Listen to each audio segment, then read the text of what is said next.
Hi, and thank you for joining the alternate and historical fiction track and our panel on The Queen's Gambit. We are so excited to have Nikki here as our moderator, and she's going to be leading our discussion with our fantastic panelists. So Nikki, if you would please. Hey, thanks again for coming out to take a look at the panel. My name is Nikki Thomas, and I am going to be moderating today, and we have with us Mike Faber and Eternal Zan. And Mike, do you want to just give a short intro? Sure. My name's Mike Faber. I am the host of the Earth Station One podcast, and I also am the director of the ESO Network, a geeky podcast network that's been around since 2012. And we talk about all things geek on the network. And we've, pretty much, are your station for all things geek. And Queen's Gambit has been on our radar for quite some time since it premiered last year. And it was one of the big surprises coming out of the pandemic, and I was so grateful for it. It was like a breath of fresh air, and I'm very much looking forward to having me. Thanks for having me here, Nikki. Awesome. Thank you. And Eternal Zan, do you want to give a quick intro? My name is Eternal Zan, and that's just my nickname because I have a Dragon Con Eternal membership. And I'm a longtime attendee, and I started being on panels because I was in the audience and somebody liked my outfit and said, hey, do you want to be on this panel about costuming? And that was a few years ago, and it was a lot of fun. And since then, I've just applied to be on panels for topics that I'm interested in, like the Queen's Gambit, which I've really enjoyed watching. Fantastic.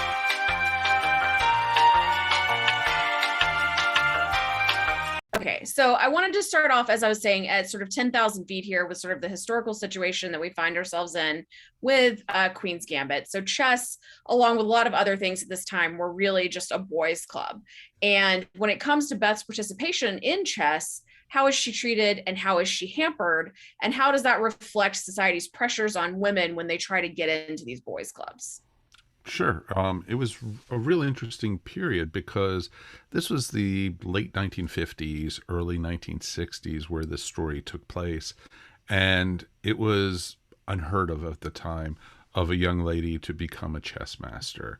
You always had young men in the chess club. You always had you had boys, and then you had these huge masters, especially in Russia, and it was a big competition between the U.S., England, and the USSR at the time to have the competitive programs between it, and chess was huge, and it was just amazing to see Beth's climb through this and how she dealt with the sexism and the, basically taking out of context, when she first went to go compete in her first one, oh, you want the junior one. You've never done this before. And, and she was beating people left and right, which was just amazing.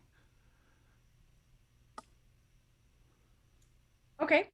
Yeah, I think that definitely sets the stage. And then so along with that point, her success in chess, it opens a lot of doors for her. It gives her financial independence. It takes her around the world. I mean, and that's also unusual for women at that time. And do we think in the show, it's really to Beth's detriment, or is it to her benefit that she ends up in these situations? Well, sorry, go ahead. Go ahead. No, go ahead. I feel like what we saw of her schooling, we really didn't get a sense of anything she was interested in besides chess. I mean, I think when we saw her going to a high school with the girls, it seemed really clear that they were just interested in getting married. Like, you didn't hear any of the women talk about a career path or a job. The only other woman of her age that talked about what she wanted to do with her life was her friend from kind of the orphanage that she grew up in, and that friend we only saw in the first episode and the last episode. So she kind of pops up at the end, and she has a career path in mind, but I don't remember any other woman in the show of her same age even talking about getting a job. So yeah, it really did seem like chess opened up this whole world to her that otherwise wouldn't have been available. It didn't even seem like she ever had another plan for a direction her life was going to go in. Why would she? She was the best at what she did. It was really interesting because, she was dropped literally into the orphanage after her mom committed suicide. And she was an outsider. She didn't know anyone. She was shy as it was. And to go through such a traumatic experience, she was, and you saw that they were medicating the students at the orphanage to keep them calm. And it's how her drug addiction actually started, because she was, with the drugs, she was able to expand her mind. And when she found chess, but from the janitor, it was just amazing how her world exploded and expanded out. And it gave her almost her life a purpose, where before that, she didn't have anything. She was just floating. She didn't know where she was going to do.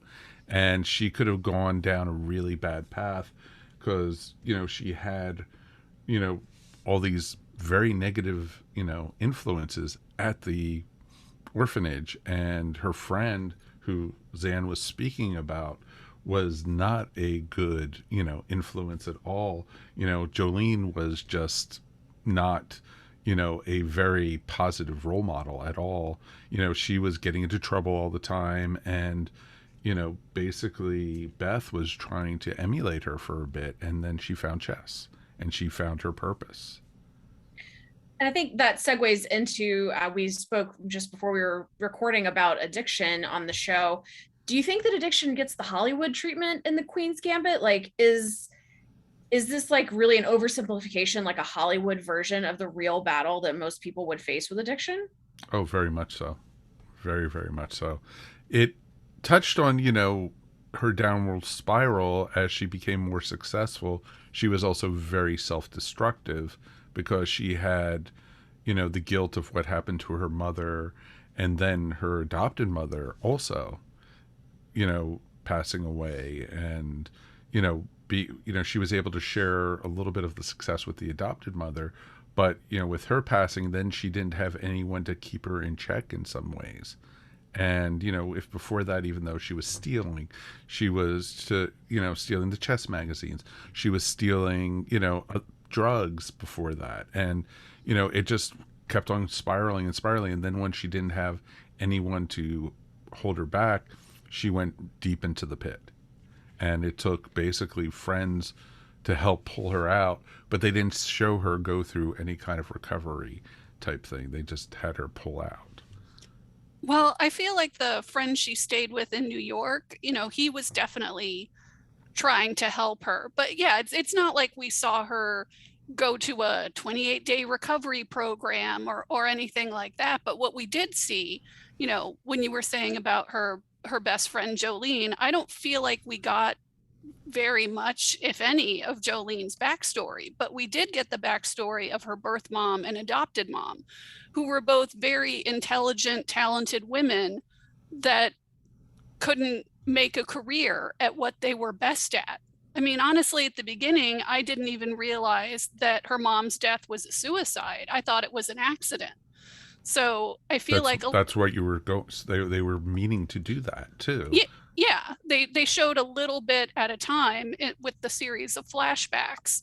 So, we didn't get the whole story in the first episode, which honestly, I wouldn't expect anyway.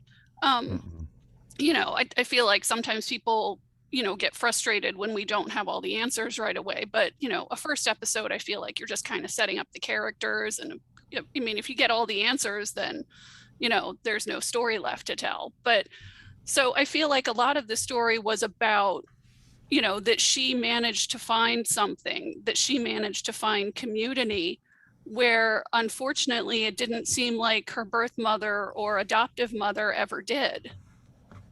Her adopted mother seemed almost like a fish out of water also. She was in a loveless marriage whose husband was out on the road, and she tried adopting Beth to help fill the void from the marriage. And it was really, really sad. Even the adopted father didn't want anything to do with Beth, basically. and basically, oh, she's your problem, and just like handed it off on the mother. And it was almost like the mom was like, oh, now I have a friend. And so she wasn't even a mom daughter relationship. It was more like, oh, you're gonna be my buddy now, and you're gonna be my friend, and we're gonna go have fun adventures and stuff. Not like a proper parenting. Yeah, she gave her alcohol and, and I mean, really all we learned about her adoptive mom was she mentioned that they used to have a child. So, it seems like they had a child at one point, a daughter, a son. I don't remember offhand if they even said which one it was. I think it was a I daughter think, that yeah, passed okay. away. Yeah, I think it was so brief, even though I just rewatched the show. I think it was just, she clearly didn't want to talk about it. I don't remember even seeing pictures of her daughter that died. No. So it just, clearly she had problems that she didn't resolve or discuss with Beth, or it seems anybody else. I mean, other than the pen pal that she dated at the end, I don't think we saw any of the adopted mom's friend or social life or anything. And fortunately, she was able to find a community through chess. And I feel like that's what saved her, because they clearly show here are the other pathways she could have gone down very easily, and she didn't.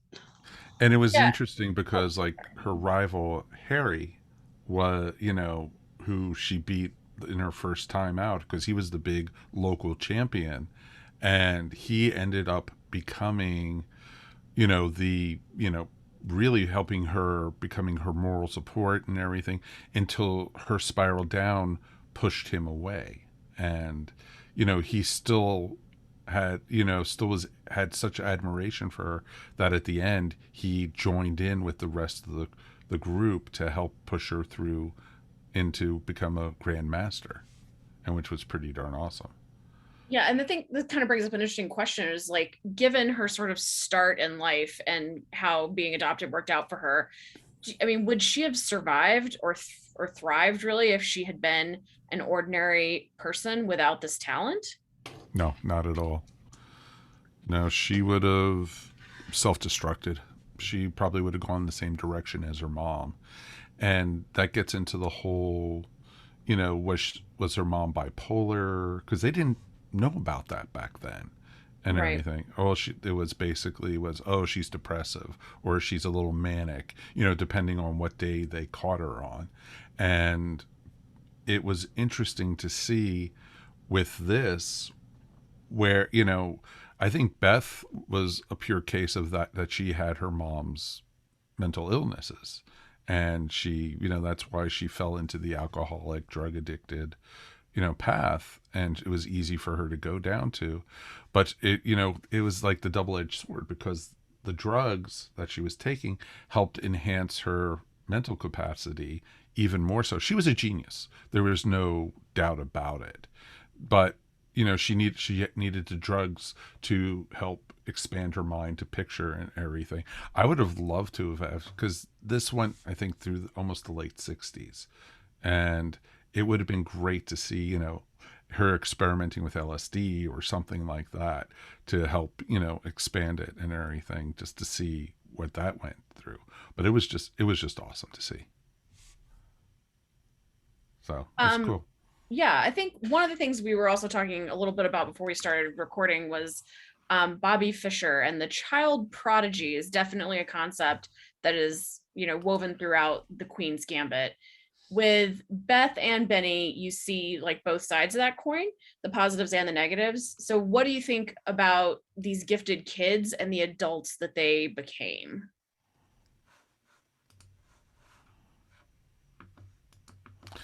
It was interesting because,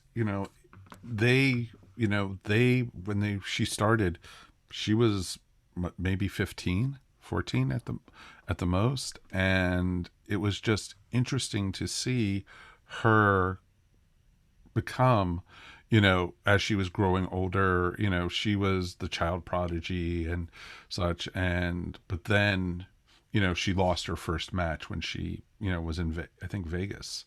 And I think that was a blow to her. And she was almost like a 21-year-old has-been.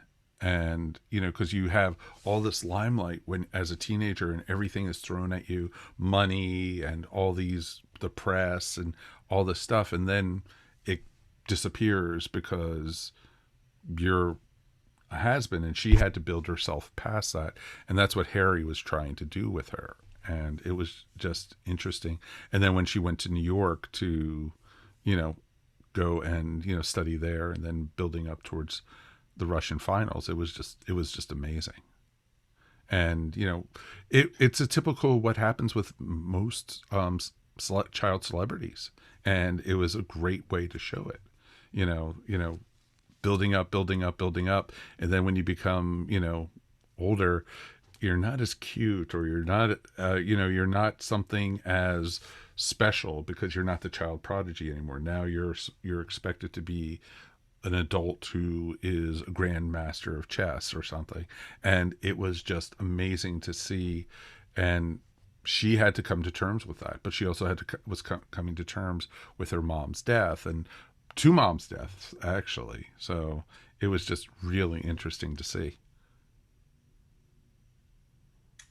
Okay, yeah, I think the Bobby Fischer comparison is super interesting there, and I think a lot of people would have thoughts on that for sure.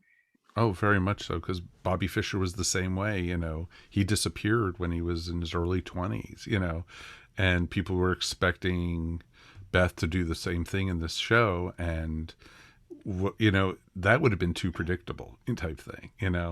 I would like to see her succeed, and that's what you're hoping, that with how the show ended, that with her going to play chess against the everyday Russian people and everything, like, there's hope for her. This is not the end for her, that she's now won the championship and she's going to pull a Bobby Fischer type thing.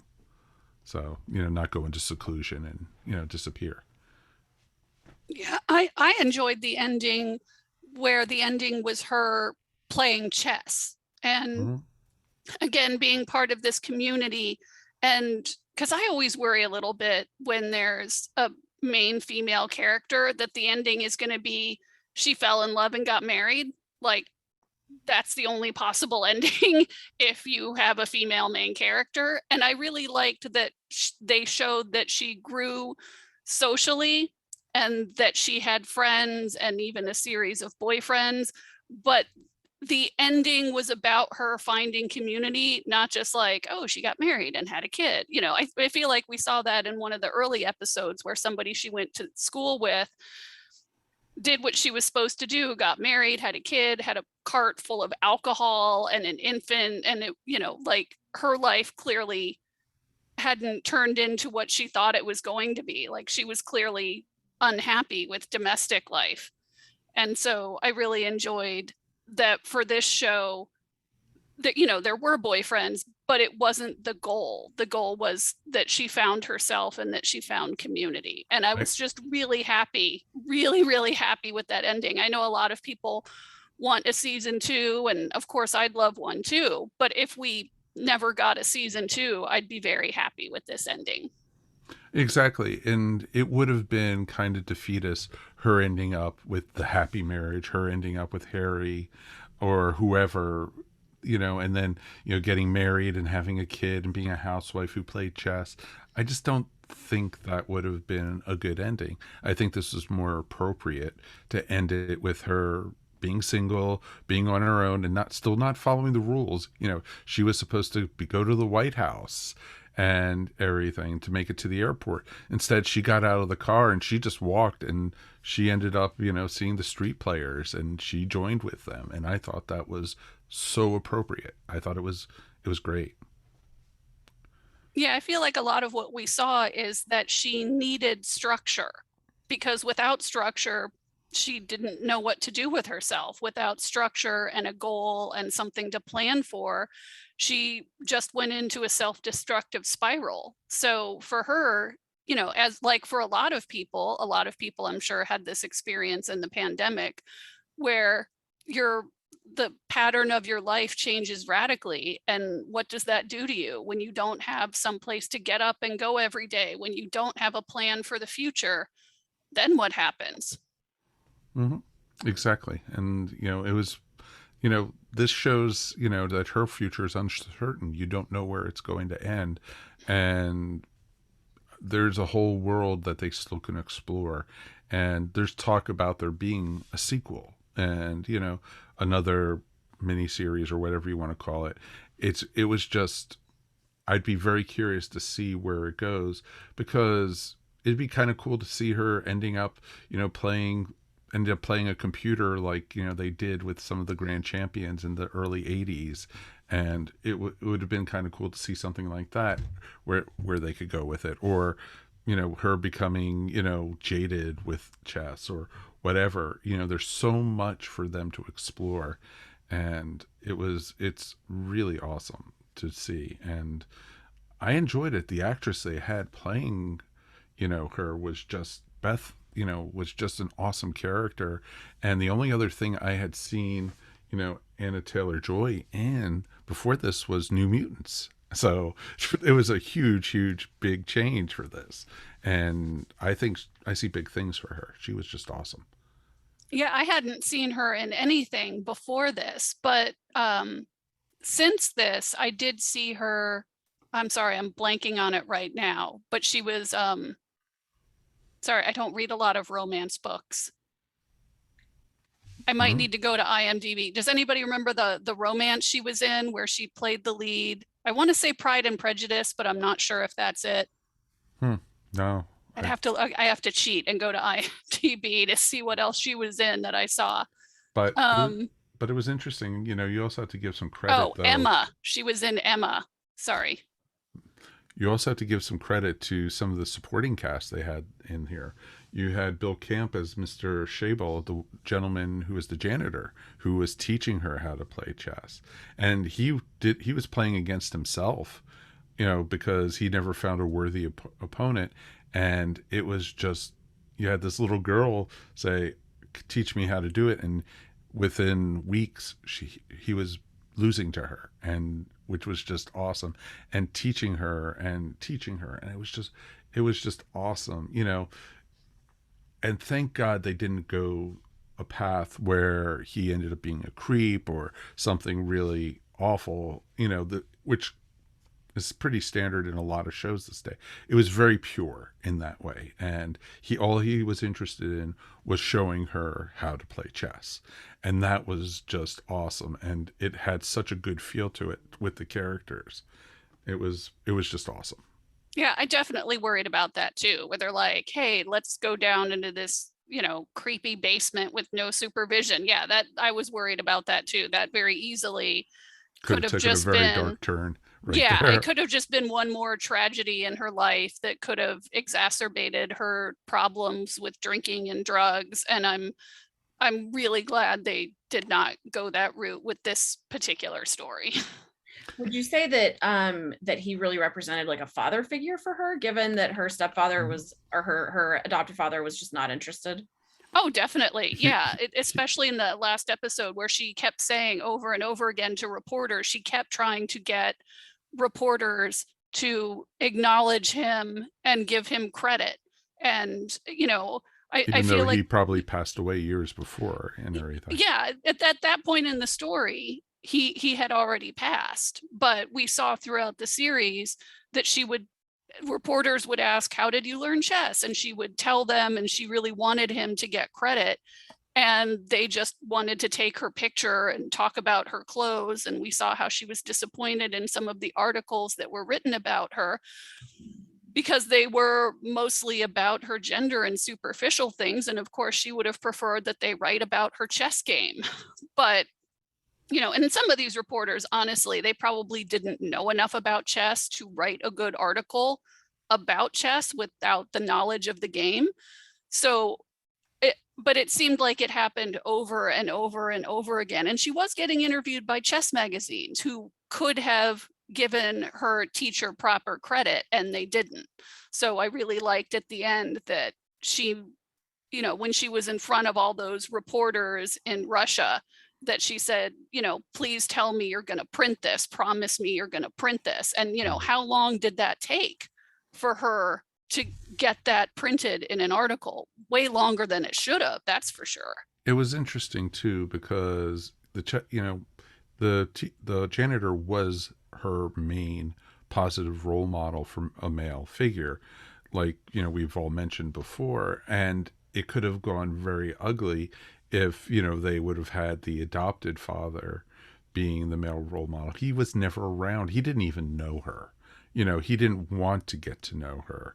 This was a marriage in decline, and her coming into it was, basically, it was a horror story and everything, and that's, the mother there was a total alcoholic. She had so many things that she wanted to do, but she was tied down with the husband, and she was expected to be the housewife and clean and all that kind of stuff. And she was left at home for weeks on end while he was on the road doing God knows what. Well, obviously we found out later what he was doing. Right. But Yeah. It was like, the scenes when she started playing the piano was just heartbreaking and everything. And there were so many moving moments in this. It was just awesome. So it was pretty cool.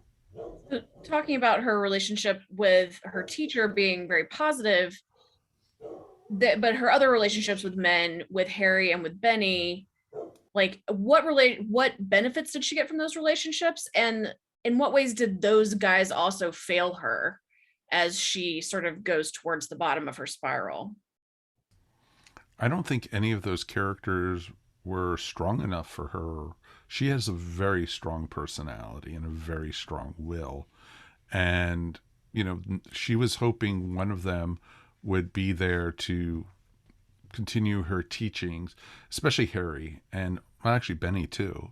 But both of them, she wanted to be challenged, and she was already light years beyond either of them, and that's what it was. She wanted to find somebody who was mentally her equal, and she was never able to find that in a male in this series. And it was kind of sad because Harry was falling in love with her left and right, and it was it was interesting that he acknowledged, you're the best chess player I've ever met, and I always thought I was, and for some, most of these chess players, ego is right through the roof, and for them to be able to talk about that, and for him to admit to that, but she was so far beyond him that it wasn't even fair to him, because he couldn't give her what she wanted at all.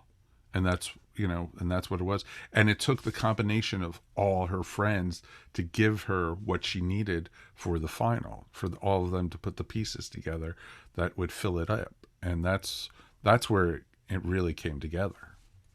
Yeah, I feel like at the end, it wasn't her idea to get them all together. They just did it on their own and then came together for her. And I think she was legitimately surprised by that. I mean, I just go back to thinking about her mom's advice, her birth mom's advice when she was little, where I think they even showed this in the trailers for the series, where her mom is telling her that men are going to come along and want to teach her things, and she should just let them blow by. I didn't ever get the impression that she was looking for somebody. Like, they kind of came to her.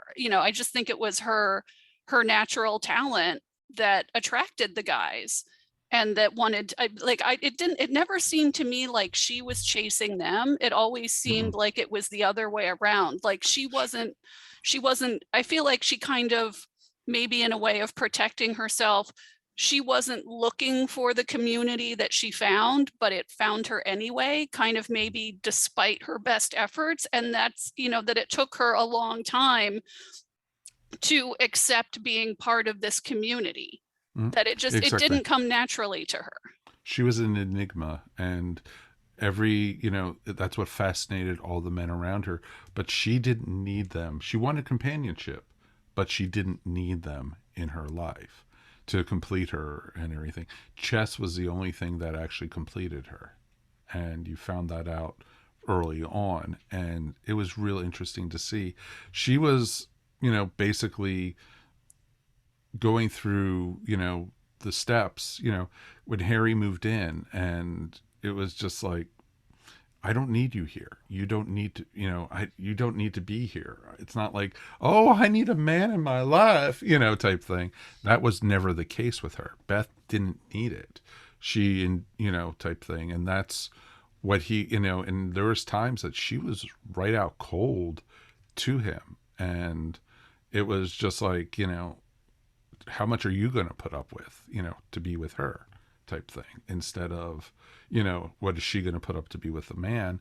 It was more like, how much is he going to put up to be with her? Because he was seeing her self-destruct at the same time, and she wasn't listening to any of his advice or anything like that.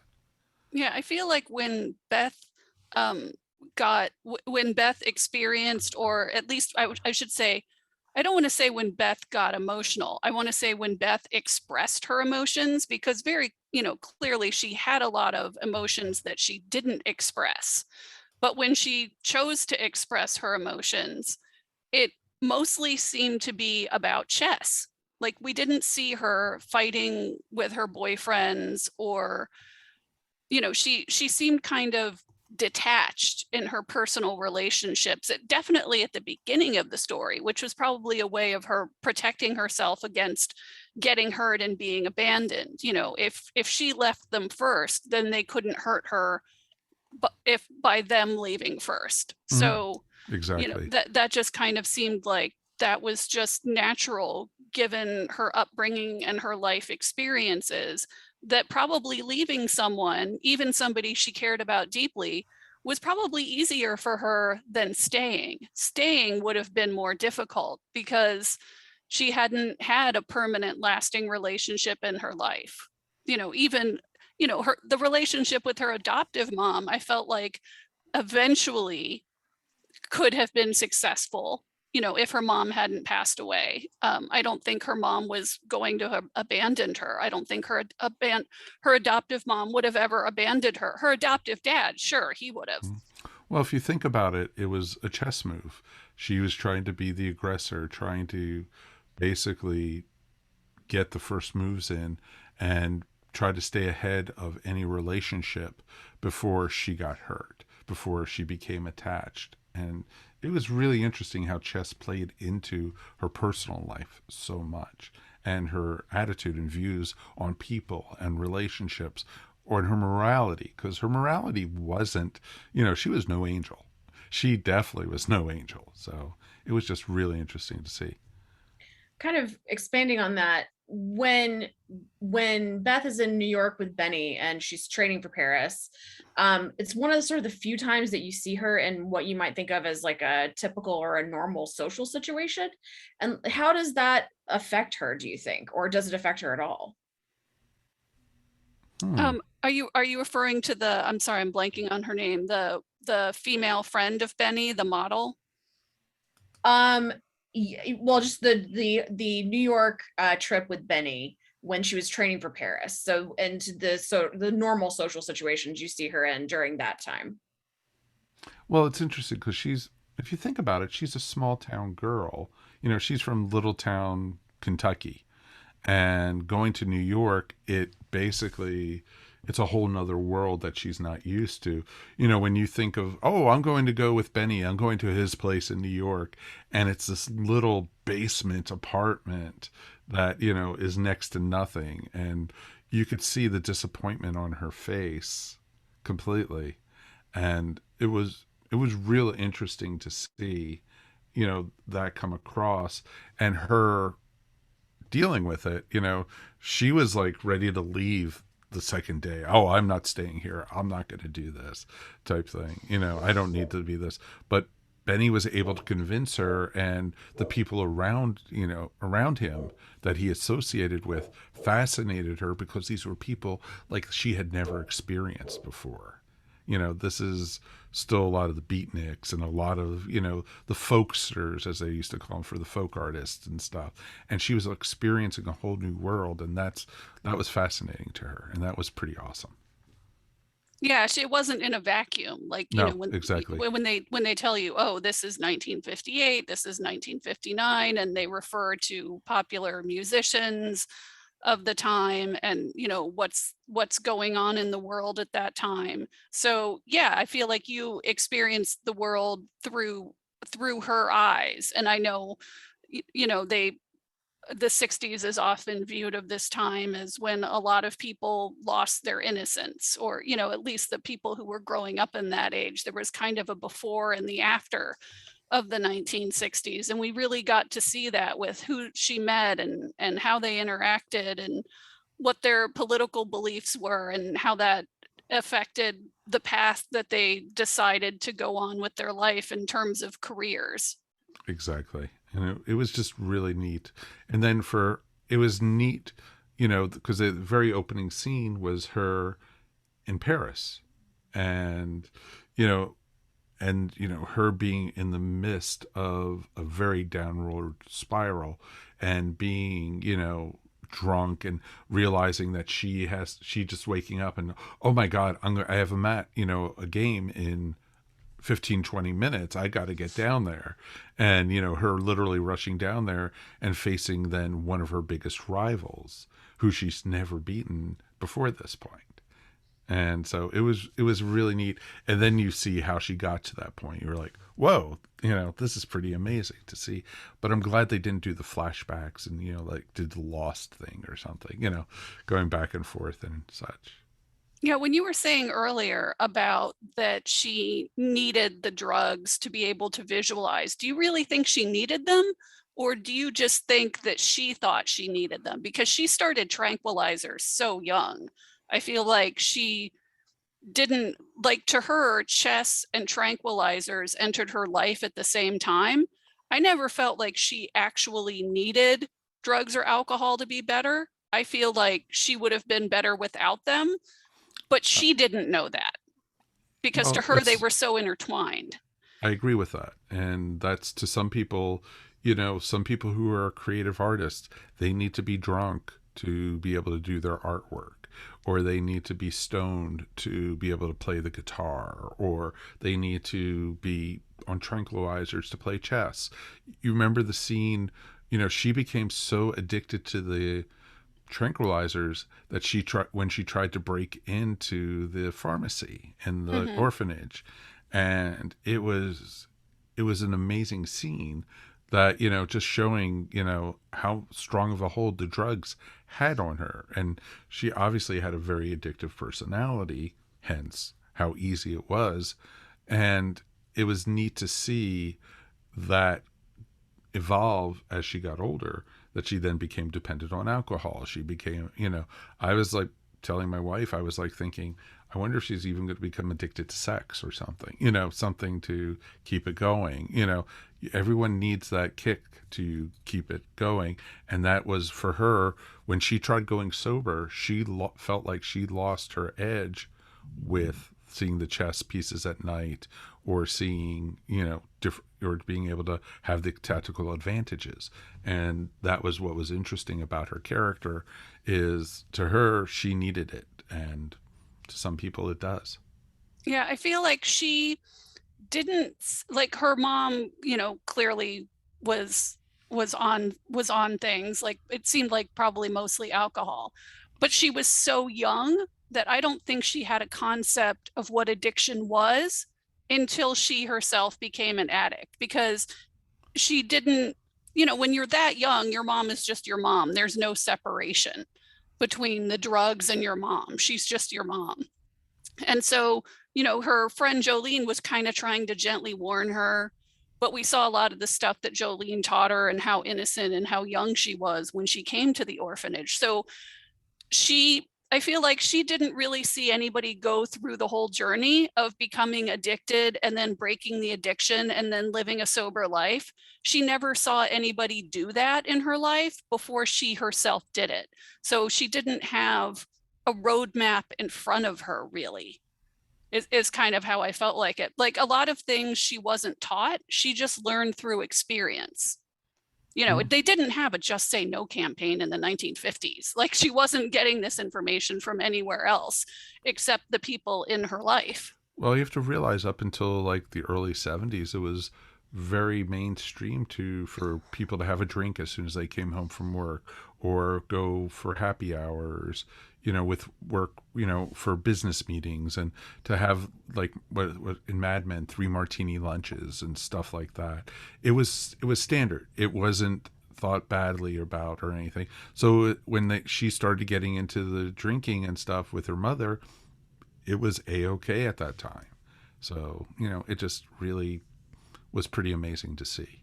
Yeah, I feel like there's always been addiction, and there's always been people that can do things in moderation, and there's always been people who can't. So Sure. I feel like what's changed is the language we use to describe these things and the resources that are available for people who need help, which, of course, not everybody does. Like you said, it's, some things are different socially in different times and places and countries. But, it was clear that she, obviously she just wasn't having like a drink or two after she came home from work. I feel like she never had moderation. She had a bottle or two, Yeah, more like yeah, she just skipped straight to the obviously overdoing it. She never managed it well because she didn't have the support there to help her learn how to do that. Exactly. And the one scenes when she was like passed out for half the time in her house and the world was going by her, it felt like, there was times when she had opened the door and there were like 6 newspapers sitting there. She hadn't been outside or seen daylight because she had been on a bender. And it was just, that was her personality at the time. Or, when Harry came to see her again, and he had, was like shocked to see the state that the house was in and everything. It was just, that place must have stunk up to and too, I was just like going, oh God, her throwing up, her just not cleaning or showering or changing anything. It was just like, oh my God. No, that was just beyond. Yeah, do you think, I mean, for all that she was into drinking and tranquilizers, she comes off as a little bit of like an adrenaline junkie in a way? Like the scene you described earlier where she wakes up and she has like 20 minutes to get to a match and then she has to go down and play, and so do you think that sort of self-sabotage for sort of excitement was playing into it a little bit for her? Oh, sure. I definitely think so. She was, she got off on being the best, of mastering and beating these people. And it was the thrill of victory. It's what a lot of athletes going through. They get off on, being able to have the adrenaline going. And for her biggest thrill was to, figure out how many chess moves to beat somebody in how little time, and literally she was beating people in like 3 or 4 moves. And it was just, that's what she was getting off on. And it was awesome to see. And you could see it on her face. It was almost like, not child friendly, but it was almost like her way of orgasming and stuff, like, oh, I beat this, type thing. It was pretty awesome. Yeah, I felt like the level of control and discipline and, mental discipline and planning moves and all that, it obviously was very rigorous, all the studying and all the planning and all the competitions, and her just playing game after game after game, just like the mental demands. And then to drink and do drugs and just not have to think about anything. It's just a 180. I felt like for her was to just, anybody can only be on and maintain a high level of concentration no matter what you do. You can only do that for so long before you crash. Nobody can keep up that level of mental discipline forever. And so for me, I just felt like it was her way of letting go, and that, she really didn't have coping skills, and this is what she knew from childhood. And so it's just kind of what she reverted to. Exactly. And, and she never flaunted it in people's faces when she won. But, but the look on her face, like, I beat you type thing. It was a lot of ego. It was a lot of satisfaction. And like you said, it was the adrenaline of being in the chase, which was pretty awesome. I mean, I appreciated that they had narrators explaining the chess, because I would be a liar if I said, I mean, sometimes they were just playing so fast that even if you were a chess player yourself and you knew all the moves and possibilities, you couldn't possibly keep up, unless you were at their level. I think even the average chess player could not have kept up with the speed of the games that they were playing, because they have to move the story along. Like, we're not going to sit there and watch a 3-hour chess game in real time, right? So obviously they had to speed that up. That's completely understandable. But I feel like, that it was more, sometimes it felt like they were playing more poker than chess, because the camera would be on their face, and like kind of the thing she would do where she would, be looking at the other person, waiting for them to make their move. So it kind of seemed like it was a combination of poker and chess. You don't want to give your moves away to the other player, because this game is all about anticipating what the other player is going to do. And then you make your move based off what they do. And you have to think so many moves ahead in order to be successful, that you don't want to give away, just like in poker.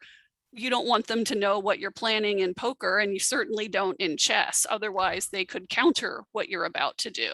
Well, Did you get that? Did you get that impression about, like, kind of the whole poker face thing that all the very players much had so. going The on? thing was, though, it was almost like she was almost like, "Come on, do your move. I know what you're going to do already. There's only so many moves you could see," because she had in her mind every move plotted out, like you had said, like 5 or 6 moves ahead. But she was already knowing the moves that they were going to do also, and how predictable they were. Because, you'd see these people there for like a half hour, trying to figure out what their move was. They'd make their move, and within 30 seconds, she would go her move, pop, click, hit on the clock.